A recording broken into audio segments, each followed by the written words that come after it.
Une île volcanique gorgée de soleil. La Sicile est au cœur de la Méditerranée. Comme accrochée à l'extrémité de la botte italienne, l'île aux 3 sommets n'est qu'à 150 km de la Tunisie. C'est une terre métissée où l'Europe et l'Afrique se rejoignent.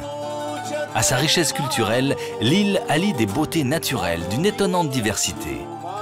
Une cuisine originale, fruit de la multiplicité de ses origines, le caractère bien trempé de ses habitants, petit village secret et vestige d'un passé foisonnant. En Sicile, tous les voyages sont possibles. La patine de l'histoire, la bonne humeur, la chaleur et la sensualité n'en finissent pas de s'attarder sur l'île au point de colorer l'expérience de chacun.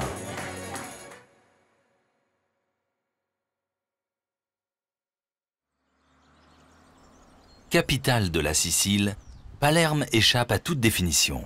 C'est une ville méditerranéenne, chaotique, indisciplinée, pétrie de contradictions et pourtant tellement séduisante.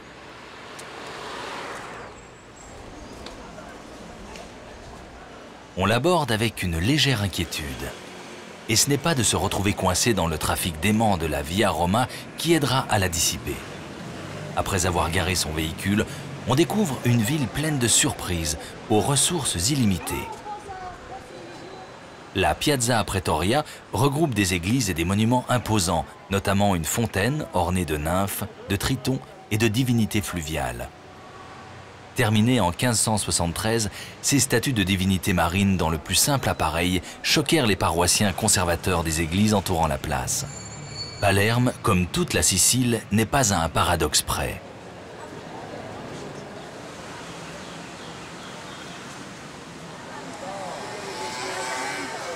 Le principal attrait de la ville réside dans la personnalité de ses habitants, qui assurent le spectacle de la rue. À l'image de leur ville, ils ne se dévoilent pas d'emblée, mais rapidement, on découvre leur caractère chaleureux, épicurien et passionné. Plus que les monuments, Palerme, c'est une atmosphère, le choc sans nuance des contrastes. De magnifiques églises côtoient des ruelles délabrées. Palerme aime la confusion des genres. Ici, l'histoire avec un grand H se mêle aux souvenirs des familles. La culture populaire a dans le cœur des Siciliens autant d'importance que les œuvres majeures de leur patrimoine. La vie est profondément riche et animée. Il ne faut pas passer à côté de Palerme. Elle mérite à elle seule plusieurs jours de découverte. Et au détour d'une ruelle, ce sont les chants du théâtre populaire d'Itiramu qui sauront vous séduire.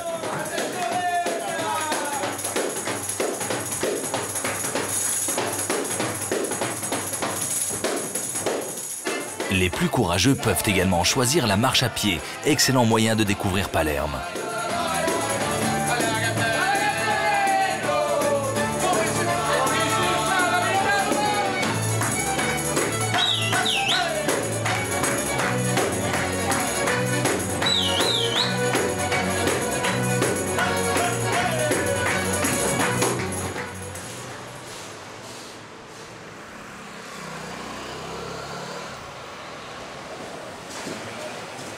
Comme en Orient, les rues fonctionnent par thème. Compte tenu du trafic, la rue dédiée au vélo a de beaux jours devant elle.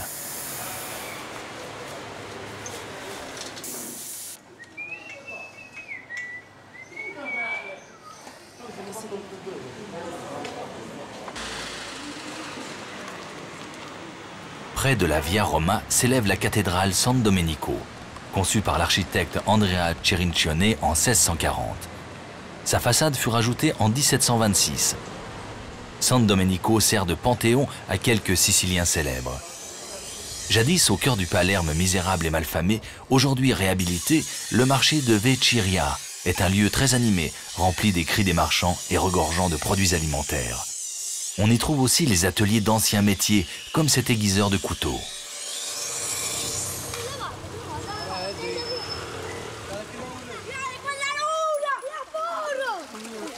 Au début de l'après-midi, Palerme est assoupi. Les cris des enfants qui chaque jour inventent de nouveaux jeux restent l'impression dominante.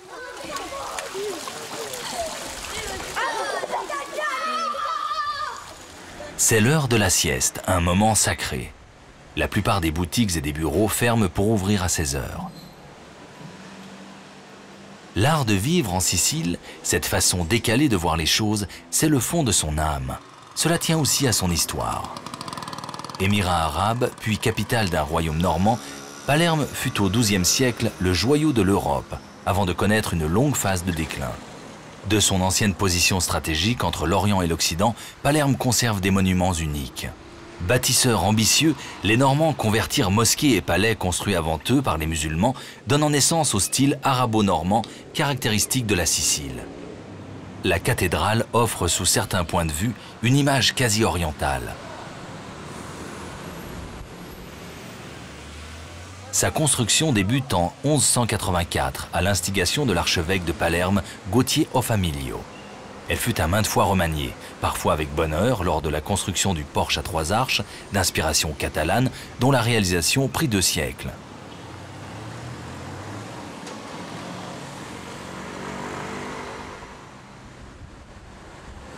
À l'intérieur, la cathédrale abrite les tombeaux des illustres souverains siciliens.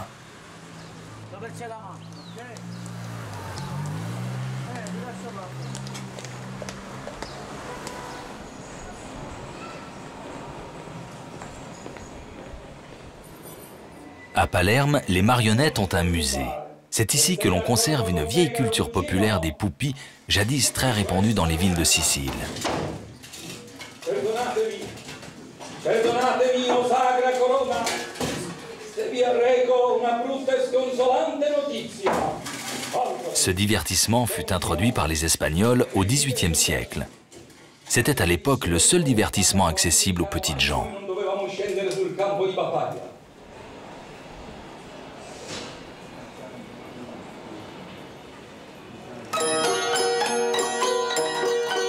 Les aventures des héros des chansons de geste et les paladins de Charlemagne constituent le sujet principal de l'opéra dei Pupi.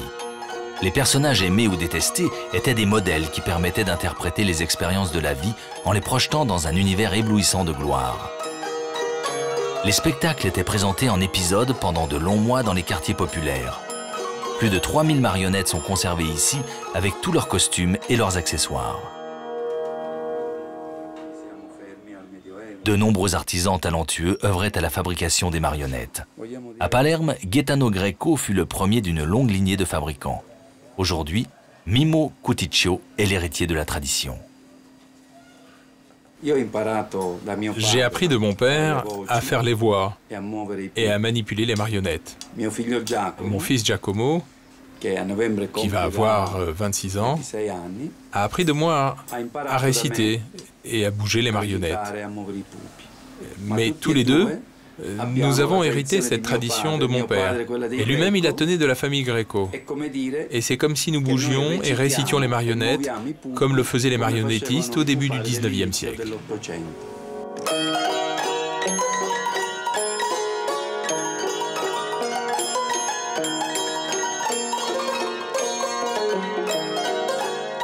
Partie intégrante du folklore sicilien, l'opéra dei Pupi survit aujourd'hui grâce à la volonté de maintenir la tradition vivante. Ce théâtre sicilien perpétue une antique leçon de perfection.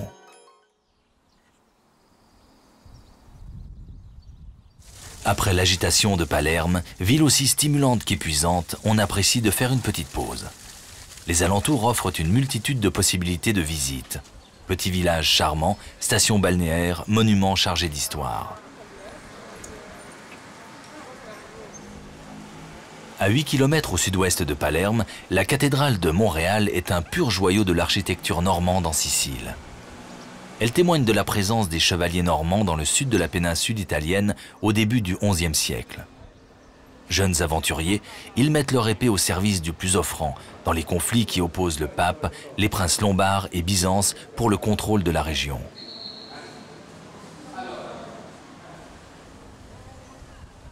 Très habiles bâtisseurs, les Normands s'appuient sur les techniques de l'art roman français en intégrant les influences byzantines et arabes. La cathédrale de Monréal est un joyau incontournable de cette période.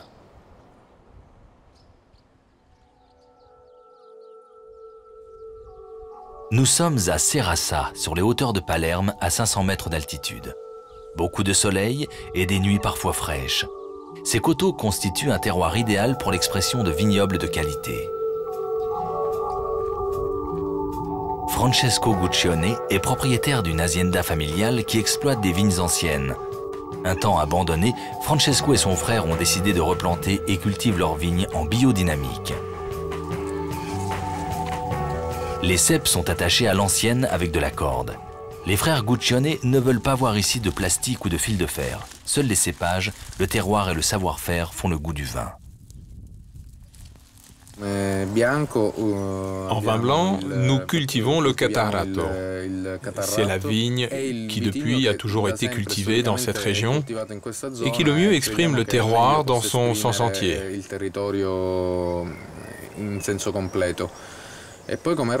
Et après, en vin rouge, nous cultivons le Nera d'Avola et le Pericone, qui est une vigne typique de cette région et qui a été assez peu cultivée.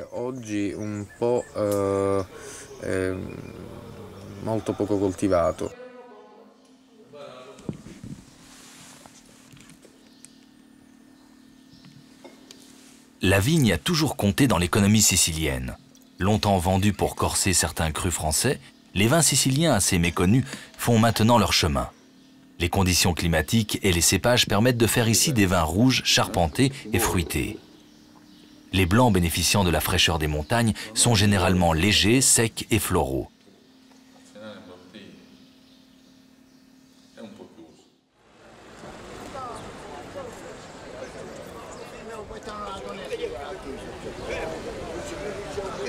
À l'ouest de l'île, on découvre une Sicile d'antan, rude et austère, brûlée par le soleil, riche de ses multiples héritages historiques et culturels.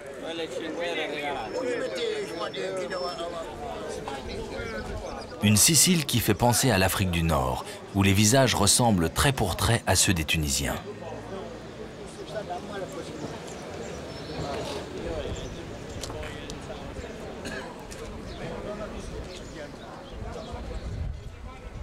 La rue appartient ici aux anciens.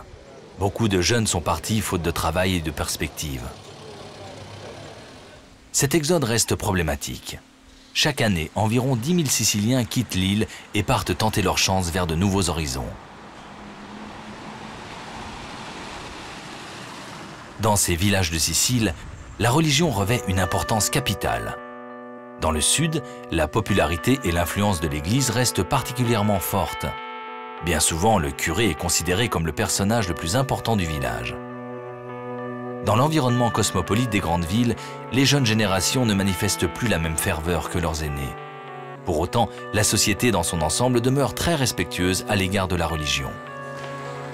De nombreuses traditions, comme le deuil d'un an porté par la veuve à la mort de son mari, ne sont plus respectées que dans les villages de l'intérieur.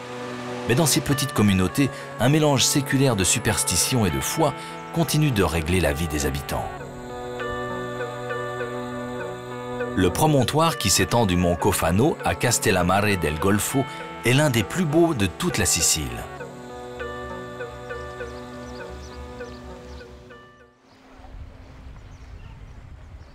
Durant des décennies, on a balayé cette partie de la Sicile d'un revers de main, en affirmant l'inintérêt de cette région reculée, sensible au séisme et aux activités de la mafia.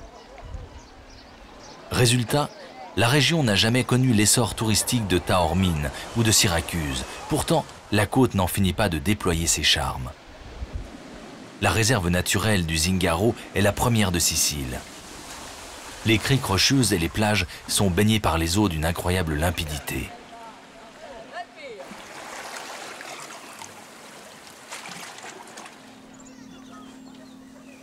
La Sicile offre aux visiteurs des sites incroyables. Perché sur le mont Eryx, Erice est une cité aux allures de forteresse.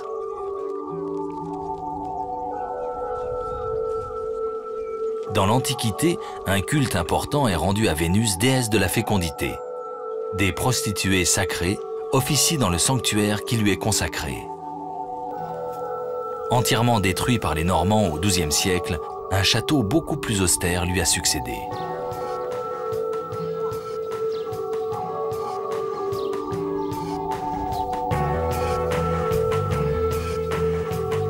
Des divers monuments et églises de cette petite ville tranquille, le plus intéressant reste la Chiesa Madre.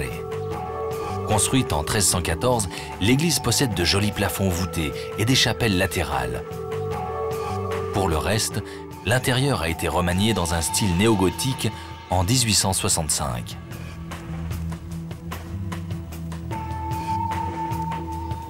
La visite du château est intéressante, surtout pour les vues panoramiques sur les alentours. À l'ouest, en direction de la mer, on distingue Trapani et ses marais salants.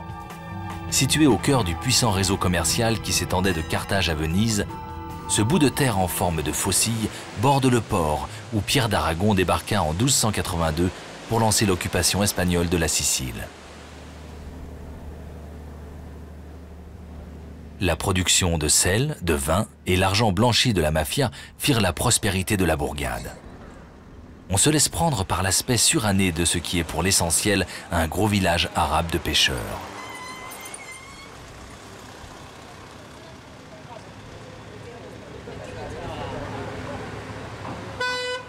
Point d'embarquement pour l'archipel des Égades et pour l'île de Panterralia, Trapani constitue aussi une excellente base pour explorer le nord-ouest de la Sicile. Dès la fin de l'après-midi, les habitants investissent les rues du centre-ville pour la passeggiata, la promenade du soir.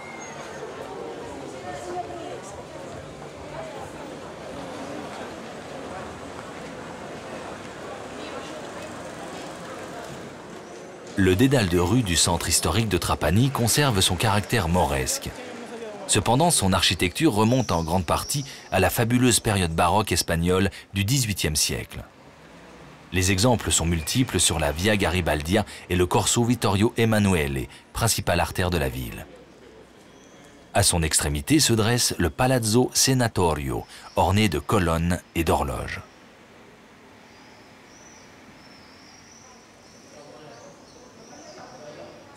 L'église du collège des Jésuites du XVIIe siècle présente une splendide façade baroque.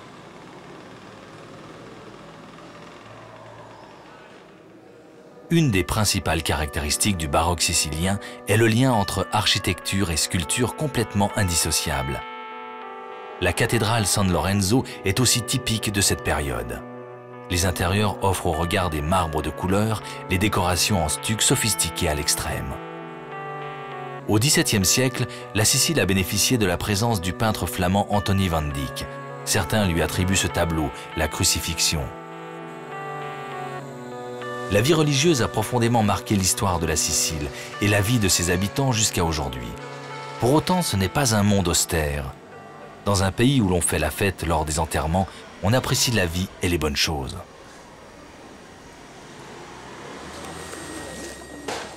La Sicile est une grande productrice de fruits et légumes que l'on trouve en abondance sur les marchés. Le croisement des cultures a aussi enrichi l'île dans sa gastronomie.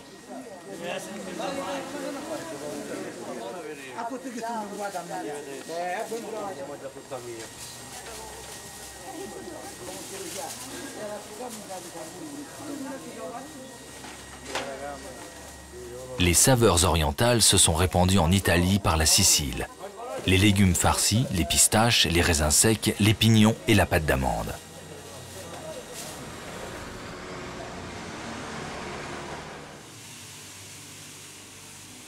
Au XVIIe siècle, les artisans du corail ont rendu Trapani célèbre dans toute l'Europe, avant que les bancs de corail au large de la ville n'aient été décimés. Aujourd'hui, quelques artisans font vivre cette tradition. Le corail est un matériau difficile à travailler qui demande une extrême précision.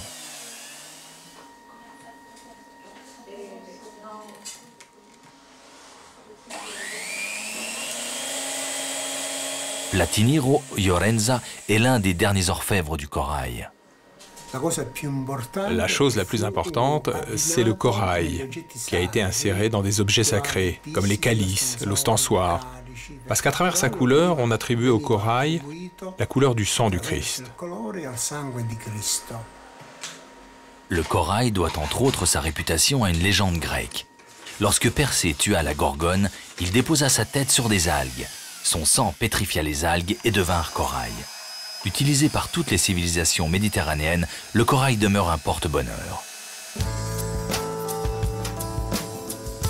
En continuant quelques kilomètres au sud de Trapani en direction de la mer, on arrive sur les salines. Dans un ancien moulin sont exposés les outils traditionnels pour l'exploitation du sel. Nous nous dirigeons maintenant vers le sud de l'île où se trouve la plus rurale des côtes siciliennes. On y trouve ici des champs vallonnés, des villages traditionnels et aussi de magnifiques plages. Parmi les plus anciennes villes thermales d'Italie, Schiacca est déjà appréciée des Phéniciens, des Grecs et des Romains bien avant l'arrivée des Arabes. Schiacca jouit d'une atmosphère détendue. Il s'agit également d'une des plus jolies villes de la côte méditerranéenne, dotée d'un élégant belvédère qui domine le port. Un peu partout dans la ville, le regard est attiré par des décorations en céramique. Contre-marche des escaliers, fresques dans les espaces publics, les céramistes de Schiacca sont parmi les meilleurs de Sicile. En bas de la ville s'étend le vieux quartier des artisans où l'on trouve de nombreux magasins de céramique. Giuseppe Stefano réalise ici ses créations qu'il expose et qu'il vend.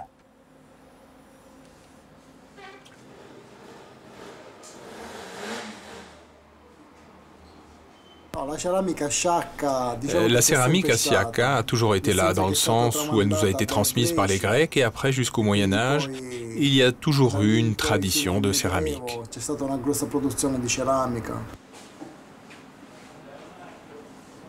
L'art de la céramique est très prisé des Italiens.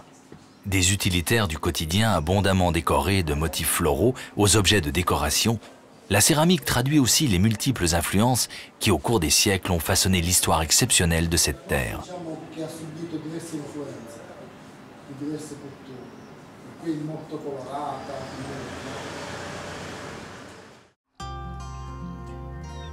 La Sicile est une île, mais rien ne donne ici la sensation d'isolement. Au cœur de la Méditerranée, elle occupe une position stratégique au centre des routes commerciales et migratoires. Les grandes puissances de la région n'ont cessé de la convoiter, laissant chacune une empreinte plus ou moins profonde. Agrigente, dans le sud de l'île, porte la trace de la présence grecque. Les vestiges de 5 temples trônent sur une crête. Vestiges de la cité d'Akragas, ils donnent un aperçu fascinant de ce qu'était la Grande Grèce, dont les implantations s'étendaient jusqu'en Italie. Fondée en 581 avant Jésus-Christ, Akragas est la dernière cité importante à s'inscrire dans le paysage sicilien. Plus à l'est, nous gagnons Noto, une cité dont l'histoire ancienne a été totalement ensevelie en 1693, lors d'un tremblement de terre, puis reconstruite.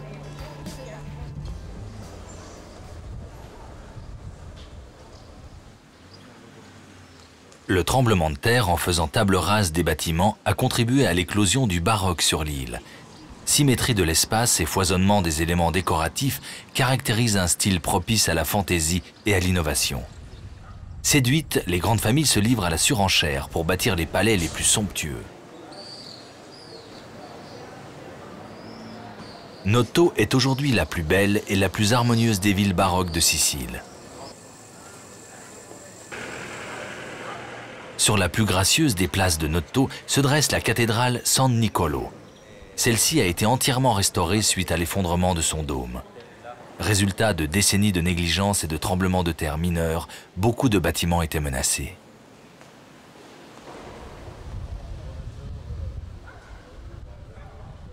Les autorités locales et la population semblent avoir pris la mesure du problème. On peut aujourd'hui visiter Noto sans risque de voir dégringoler une corniche.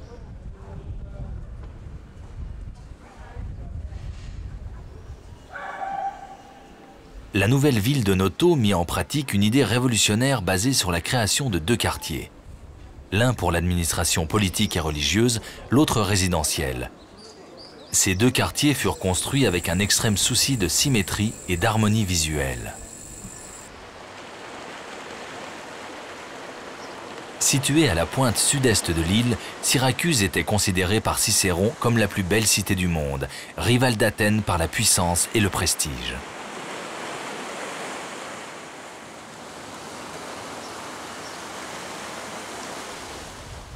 Cœur spirituel et physique de Syracuse, Ortigie est un musée vivant où toutes les époques, grecques, normandes, aragonaises et baroques, s'entremêlent dans une merveilleuse harmonie.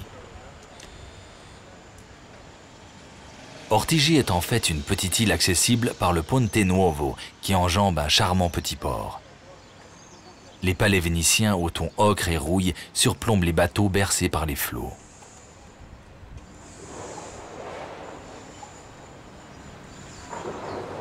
Archimède, le célèbre savant grec, a vu le jour ici en 287. Après avoir étudié à Alexandrie, il retourna vivre dans sa ville natale. Le fameux principe qui porte son nom s'applique aussi à ces adeptes du basket en canoë. Ils ont la chance de pratiquer leur activité dans un cadre exceptionnel. Malgré son vernis baroque, l'essence grecque de Syracuse se manifeste partout, aussi bien dans la grande civilité de sa population que dans ses vestiges architecturaux cachés. Des siècles de négligence ont certainement enlevé son lustre à la beauté d'Ortygie. Mais depuis quelques années, les autorités de la ville s'efforcent à remédier à cela.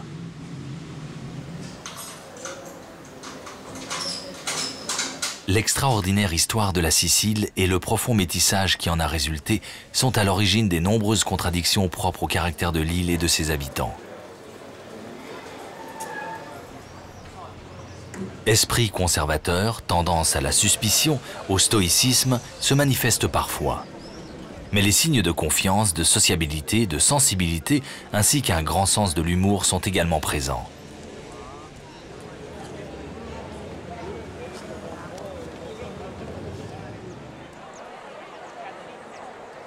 À Syracuse, le magnifique théâtre grec, taillé dans la roche blanche à flanc de coteau, est un chef-d'œuvre de l'architecture classique. 15 000 spectateurs pouvaient assister aux représentations des pièces d'Échille, de Sophocle et d'Euripide. Chaque été, le théâtre reprend vie avec la représentation de tragédies antiques.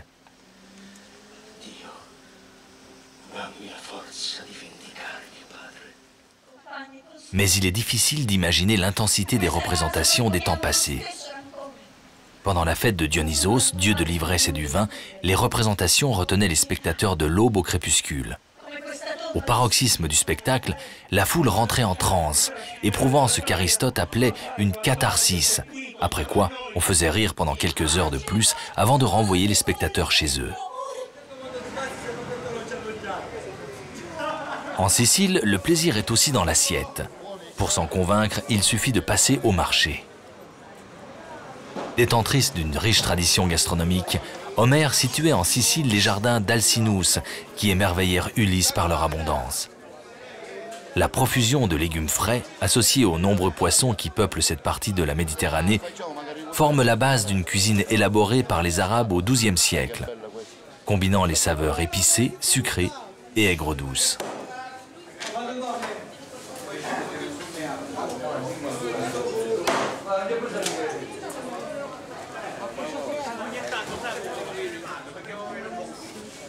Les fromages font également partie de ce voyage au pays des sens. On retrouve les mêmes que dans le reste de l'Italie du Sud. Le provolone, le caciocavallo ou la ricotta.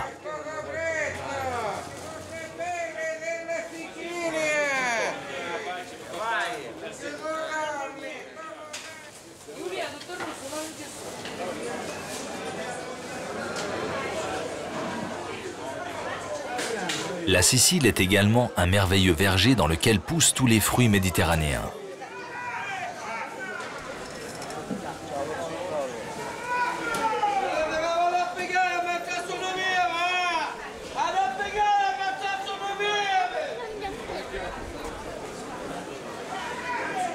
La cuisine sicilienne fut longtemps une cuisine de pauvres. Dans ce contexte, la texture et la fraîcheur prennent toute leur importance. Des poissons aux yeux bien vifs, aux écailles brillantes, aux branchies bien colorées. Le luisant des aubergines et le parfum des tomates laissent présager le délice de leur association. Les herbes viennent aussi relever le goût, et l'une d'entre elles reste incontournable, il s'agit de l'origan. L'origan en branche, dans notre tradition, s'offrait aux mariés et aux personnes qui nous étaient chères, comme porte-bonheur, comme symbole de bonne fortune. Ça se pendait en cuisine parce qu'il était beau et que ça sentait bon, et que ça portait chance, et lorsqu'on en avait besoin, on s'en servait, et il était meilleur car il était plus sec et durait plus longtemps.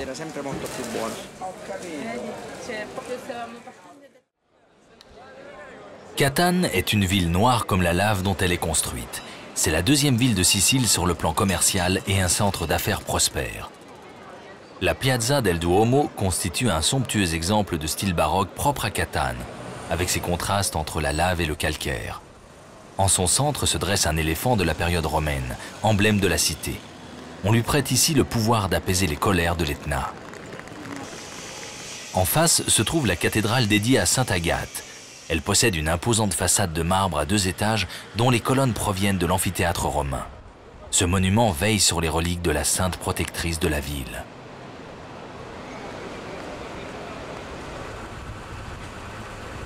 La plus grande artère de la ville, la Via Aetna, longe les vestiges d'un amphithéâtre romain. Il fut au IIe siècle avant Jésus-Christ le plus grand amphithéâtre après le Colisée de Rome et pouvait accueillir 16 000 spectateurs.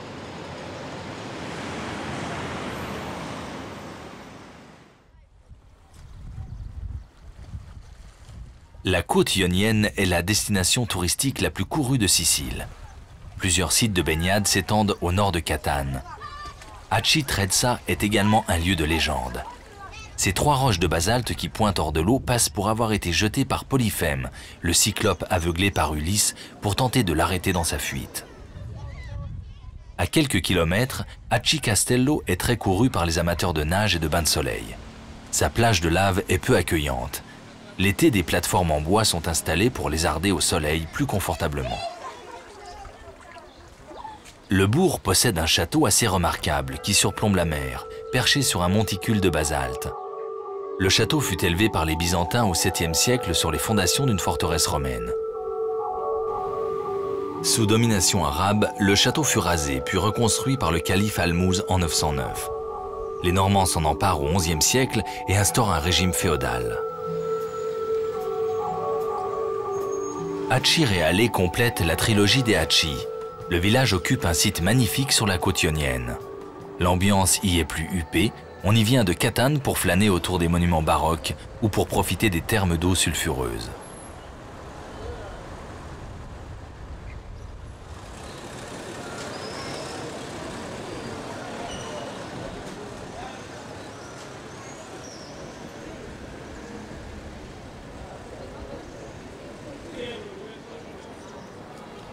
Aci Reale compte plusieurs édifices religieux. Comme dans le reste de la province de Catane, c'est le baroque qui domine.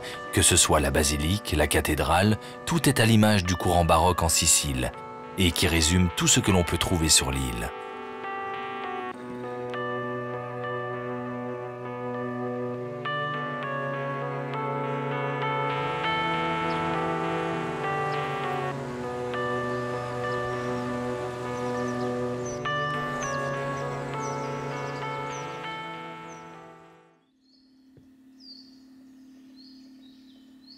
L'Etna reste un des lieux fascinants de la Sicile. Pour s'en approcher, on emprunte une voie qui traverse des forêts de bouleaux dans un paysage assez paisible.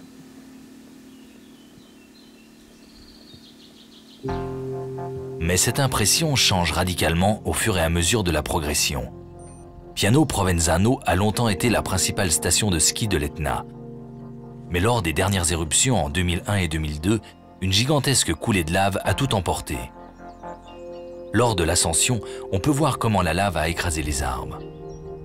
Depuis 1987, cet extraordinaire volcan et ses flancs font partie d'un parc naturel.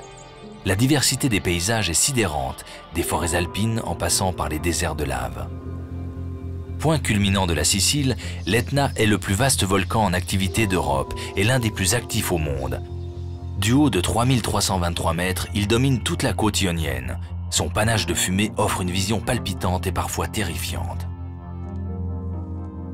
Dans l'Antiquité, le sommet de l'Etna était fréquemment illuminé par de spectaculaires effets pyrotechniques. De nombreux écrits attribuent les éruptions au monstre Typhon, foudroyé par Zeus et enterré sous l'Etna. D'autres auteurs anciens considèrent qu'il s'agit de l'atelier de Vulcain.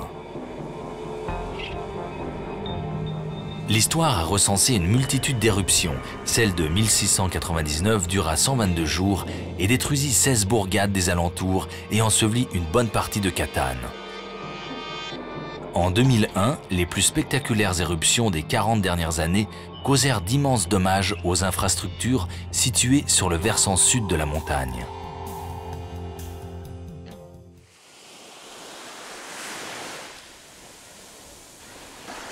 Située de façon spectaculaire sur une terrasse du Mont Toro, formant un balcon au-dessus de la mer, Taormina est la plus prestigieuse des stations balnéaires de Sicile et aucun superlatif n'est trop beau pour décrire son charme exceptionnel.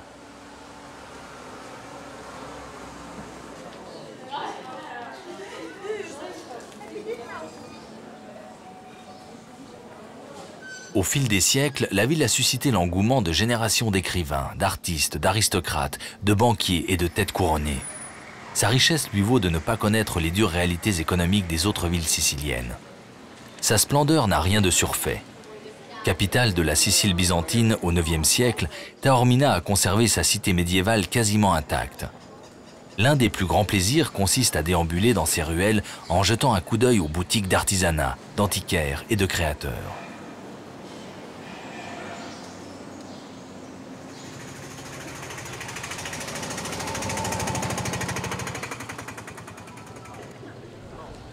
Au hasard des rues, on rencontre les gens d'ici qui se retrouvent pour des parties de cartes napolitaines. La scoppa, très pratiquée ici.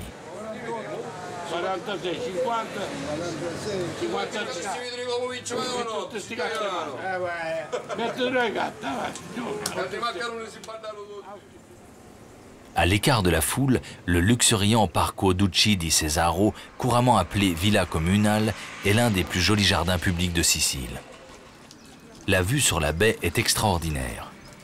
Il a été créé par Lady Florence Trevelyan Cacciola, une Anglaise rentrée en disgrâce après une liaison avec Édouard VII.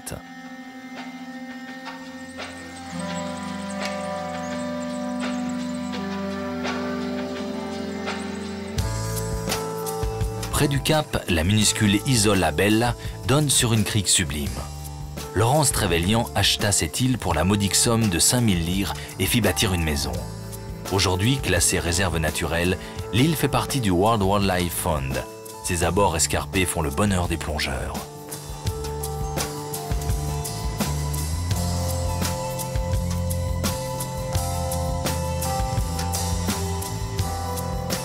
Aujourd'hui, Taormina est le symbole du tourisme noble et snob en Sicile.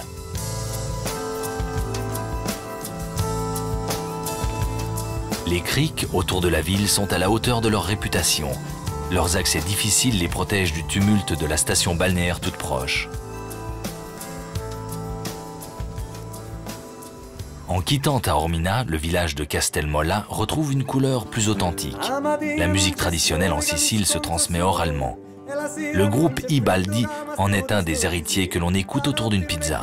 Ma lo stesso marro specchio, la fame scompariu e la sete sennio quando era te, sencio petto caguatea quando era te, salvo passo in tala mia quando era te, scordo tutta Ave Maria quando era te, mi si spola fantasia.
Nous quittons la côte éolienne pour le nord de l'île.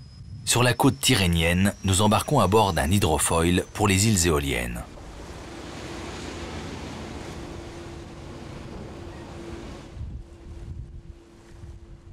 Vulcano est sans doute l'île la plus visitée de l'archipel. Source d'eau chaude et bains de boue aux vertus thérapeutiques font de cette île un endroit apprécié de la jet-set italienne. Malgré les odeurs désagréables que dégagent des gaz sulfureux, les bains sont très fréquentés.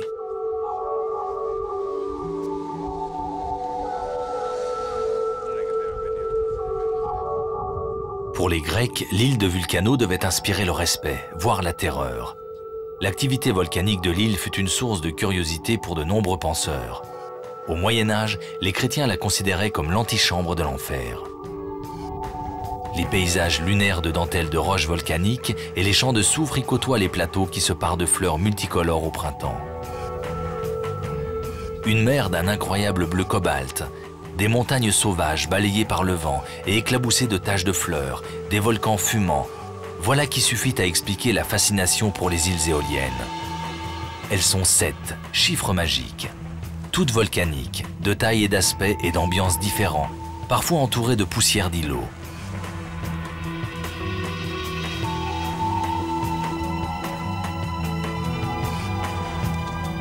Nous arrivons à Lipari, considérée comme la capitale des îles éoliennes. Sa position centrale en fait une base très pratique pour rayonner d'île en île. La citadelle coupe le golfe en 2 baies. Chacun possède son port, Marina Lunga pour les ferries et Marina Corta pour les pêcheurs. Lipari est habitée depuis 6000 ans environ. Les Grecs en firent un port de commerce situé sur leur route commerciale entre la mer Égée et la mer Tyrrhénienne. La jet-set et les stars du cinéma arrivent en nombre l'été pour nager dans les eaux cristallines, se balader à pied et faire la fête. La population double et les prix s'envolent. À l'automne, on retrouve un aspect plus authentique des îles. Les 15 000 habitants retrouvent la paix et l'archipel son rythme millénaire.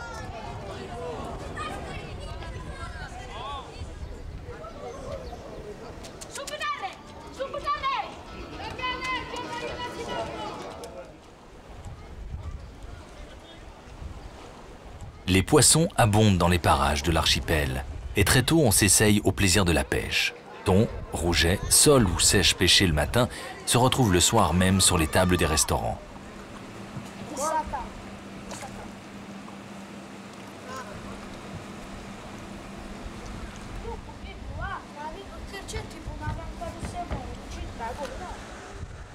Les amateurs de bonnes choses ne seront pas déçus. On trouve dans les bonnes pâtisseries une alléchante sélection de gâteaux siciliens comme les cannoli ou les amaretto.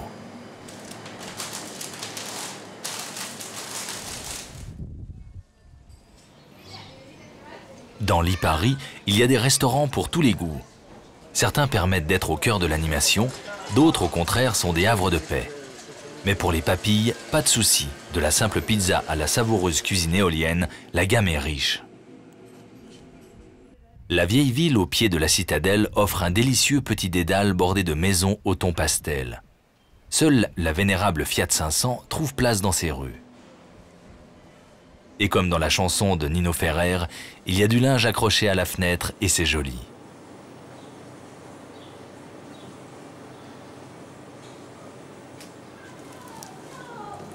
En parlant de Nino, c'est le prénom de cet ancien pêcheur, âgé aujourd'hui de 80 ans, qui décortique les fameuses crevettes de Nassa. Ce sont des crevettes. Elles sont très bonnes. Elles sont pêchées au filet à la traîne et elles ont une très bonne saveur. C'est vraiment plein de vie.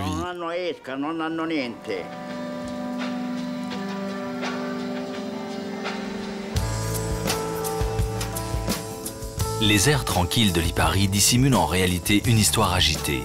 La citadelle fut élevée pour protéger le port des attaques réitérées des pirates avides de mettre la main sur les revenus tirés de l'exploitation de l'obsidienne et de la pierre ponce.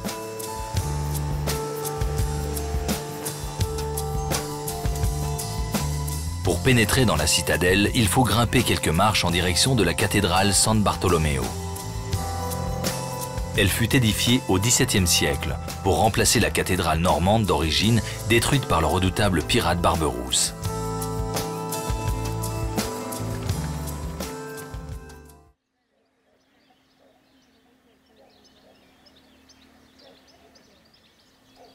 En s'enfonçant un peu dans l'intérieur, on découvre un autre visage de la Sicile. La région présente une nature plus que favorable aux cultures, en particulier grâce à une terre volcanique fertile et à un soleil presque toujours au rendez-vous. Nous sommes à Tusa, un village à proximité de Cefalù. Antonino continue d'y cultiver à l'ancienne ses légumes tout en surveillant du coin de l'œil ses moutons, à peine perturbés par les pétards qui résonnent du haut du village à l'occasion d'une fête religieuse. La tradition dans cette région était de construire vers le haut des collines et de descendre ensuite vers la mer où nous découvrons Castel di Tusa. Juste en dessous de la bourgade gisent les ruines du château qui a donné son nom au lieu. À l'est de Cefalù, nous trouvons ici les plus belles plages de la côte tyrrhénienne. Elles sont propres, épargnées par la pollution et relativement peu fréquentées. La Sicile est un monde tourné vers la mer. La population se concentre essentiellement sur les plaines fertiles côtières, en grande partie du fait de l'importance du commerce maritime au cours de l'histoire. Cependant, il ne faut pas négliger l'intérieur des terres qui offre l'autre visage de la Sicile.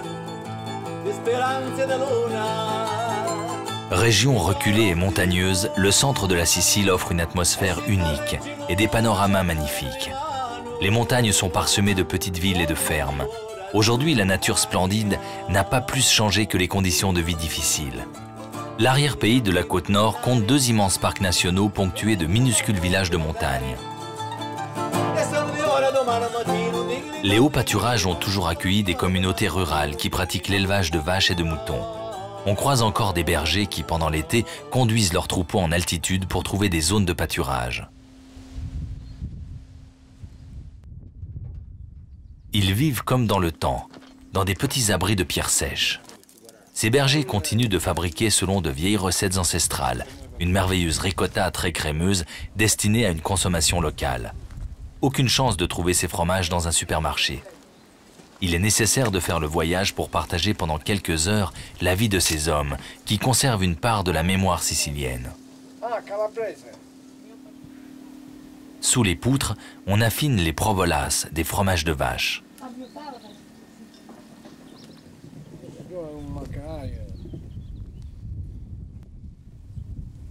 Les 4 coups de bâton que donne le berger aident à faire monter la ricotta du fond de la marmite.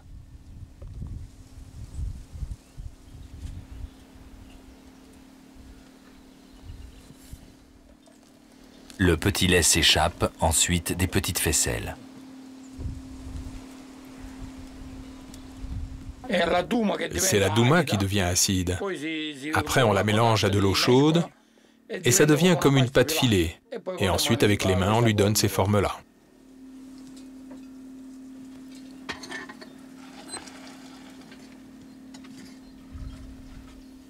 Saisi par la beauté presque surnaturelle de l'endroit, Ovide déclara « La nature se pare ici de toutes ses couleurs.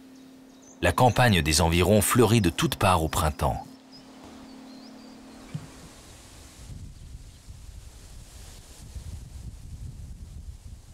Les champs de blé balayés par le vent sont aussi une image de la Sicile.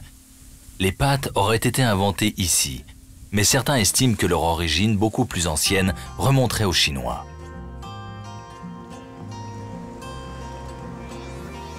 Très bien conservées, les immenses fortifications d'Enna sont la parfaite illustration de ces villages de montagne repliés sur eux-mêmes qui gardent leur identité propre. À l'origine, le château fut construit par les Sarrasins, puis renforcé par les Normands. Nimbée de mythes, la ville d'Enna domine le centre de l'île et fut longtemps le sanctuaire du culte de Déméter, déesse de la fertilité et de l'agriculture. De retour sur la côte nord, nous poursuivons notre voyage. Cefalù est un ancien port de pêche médiéval tout à fait unique en Sicile, coincé entre un roc immense et les flots. Un charme merveilleux se dégage de cette petite ville, dont les riches demeures témoignent de l'ancienne prospérité.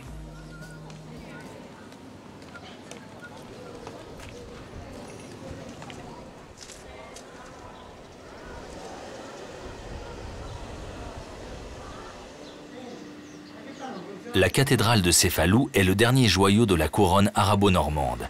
Édifiée au XIIe siècle, Roger II voulait endiguer par cet édifice l'influence grandissante de la papauté en Sicile. Cette cathédrale aux airs de forteresse a été restaurée. Depuis 1015, elle a été débarrassée de tous les ajouts accumulés au cours des siècles. Les architectes ont eu le courage de retirer marbres et boiseries pour faire apparaître la pierre d'origine.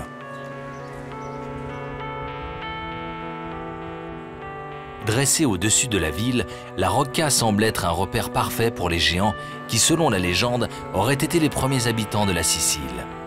Les Arabes avaient fait construire ici leur citadelle. Ce décor spectaculaire, ainsi que les ruelles étroites qui sillonnent la ville, ont fait de Cefalù un lieu de prédilection des réalisateurs, notamment Giuseppe Tornatore, qui tourna ici Cinema Paradisio.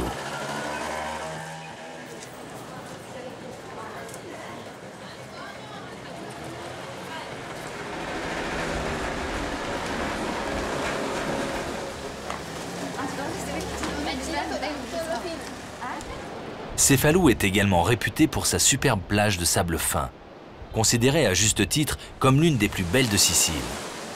Cefalù a pendant un temps nourri un complexe vis-à-vis de Taormina, mais aujourd'hui les deux stations balnéaires attirent chaque été beaucoup de monde. Vraisemblablement déjà habitée à l'époque préhistorique, Cefalù a vu se succéder plusieurs civilisations, et en particulier les Arabes, eux-mêmes chassés par les Normands. Elle a conservé aujourd'hui ce côté cosmopolite. D'ailleurs, la ville est réputée à l'étranger pour la qualité de ses cours d'italien que viennent suivre de nombreux étrangers.